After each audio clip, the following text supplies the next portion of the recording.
Romanian President Klaus Iohannis gave up his candidacy for the head of NATO position, meaning the Netherlands' Mark Rutte will lead the alliance.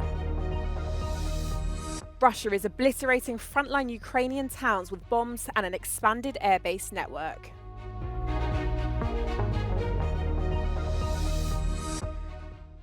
Europe continues to get battered by extreme weather with record high temperatures and severe storms. Final works are being carried out, but Notre-Dame Cathedral will not reopen before the Olympics.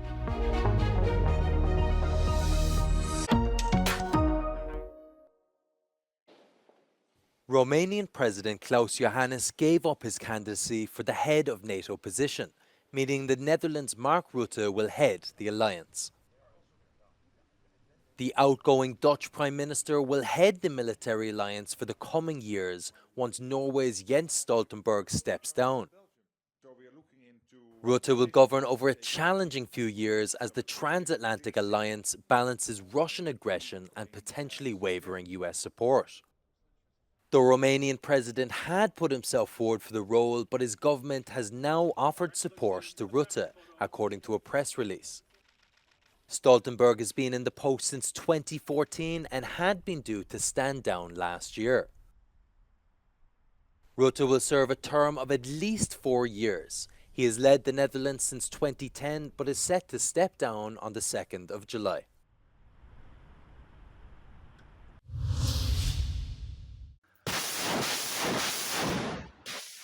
Russia is obliterating frontline Ukrainian towns with bombs and an expanded airbase network.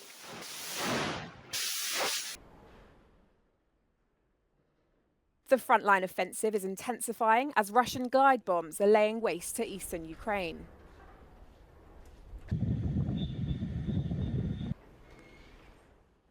Russia has accelerated its attack of Ukrainian frontline cities using Soviet-era bombs, adapted using imported electronics and an expanding network of airstrips, according to drone analysis, satellite imagery, and both Ukrainian and Russian sources.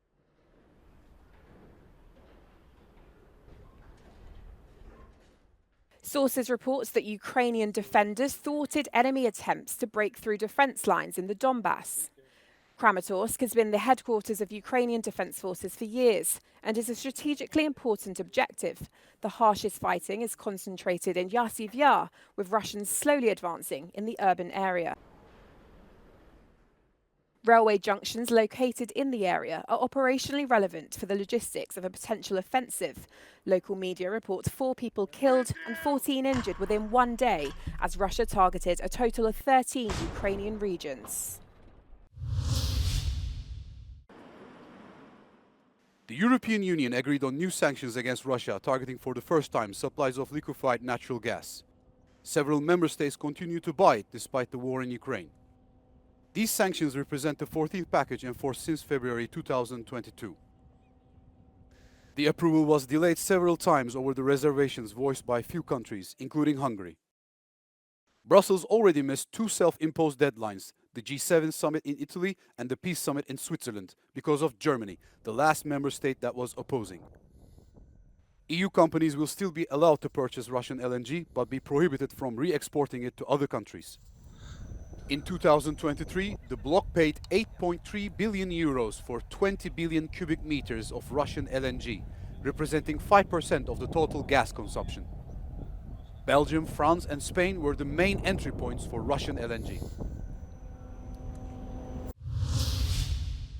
Putin is visiting Vietnam, seeking to strengthen ties in Southeast Asia while Russian isolation deepens.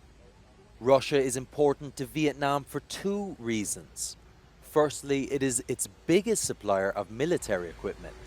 Secondly, Russian oil exploration technology helps the Vietnamese maintain sovereignty in the contested South China Sea. Since Putin last visited Vietnam in 2017, much has changed.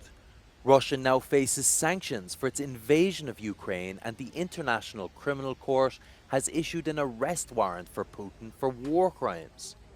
Putin arrived to the nation from North Korea, where he and North Korean leader Kim Jong-un signed an agreement that pledges mutual aid in the event of war.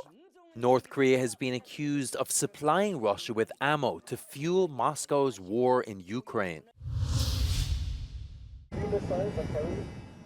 NATO member Romania announced that it will send a Patriot missile system to Ukraine. Patriot systems were among those that joined broader air defense NATO drills earlier in June, hosted by Bulgaria and Romania. The US-made air defense system to be sent to Ukraine is one of several that Romania possesses. Ukraine President Volodymyr Zelensky welcomed what he called Romania's principled support. Other allies, including Germany, also have provided air defense systems.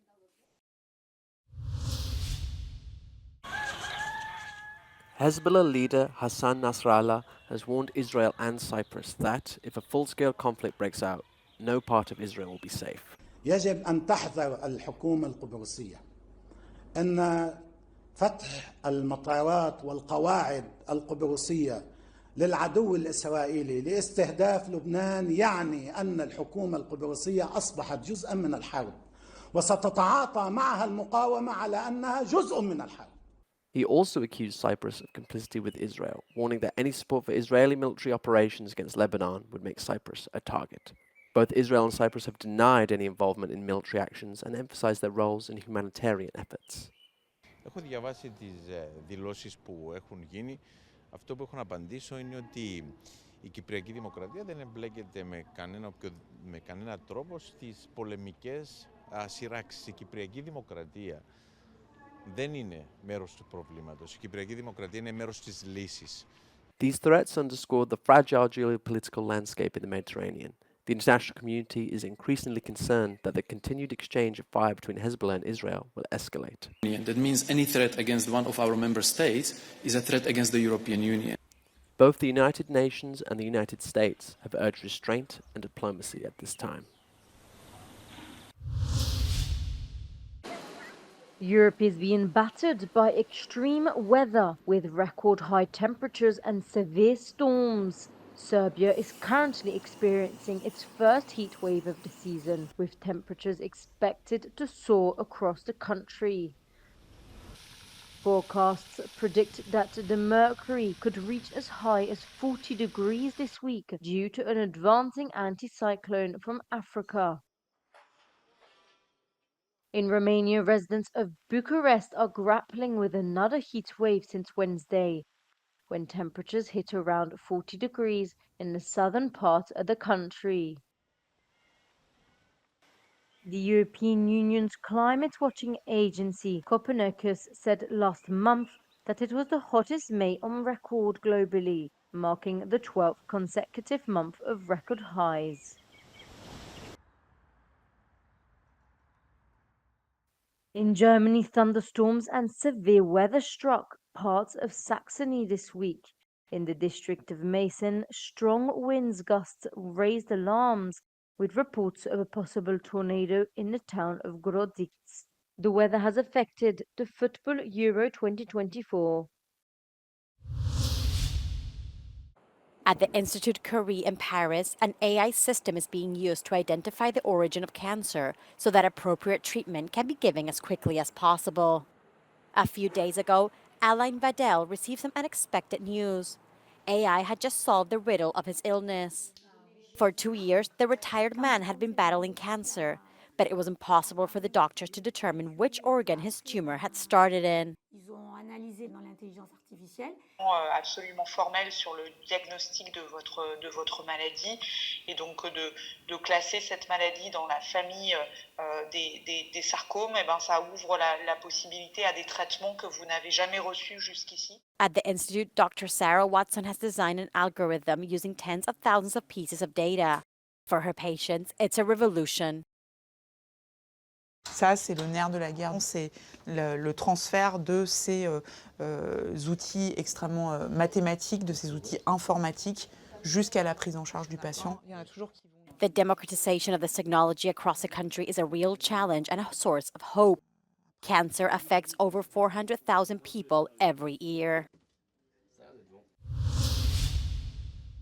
Global leaders gathered in Paris to launch a new European-funded initiative to increase vaccine production in Africa.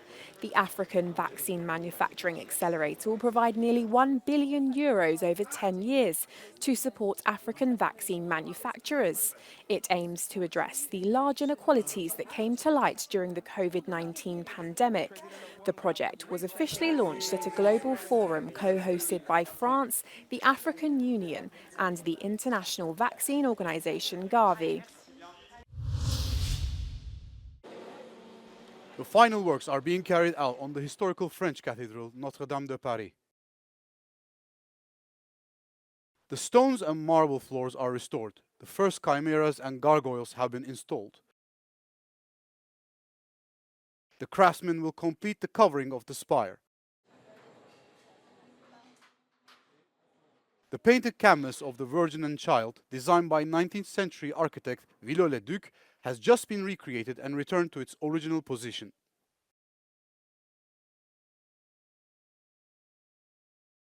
However, the cathedral is due to reopen to the public on December 8, 2024, which means the spectators that will visit the city for the Olympics won't be able to see the inside of the magnificent structure.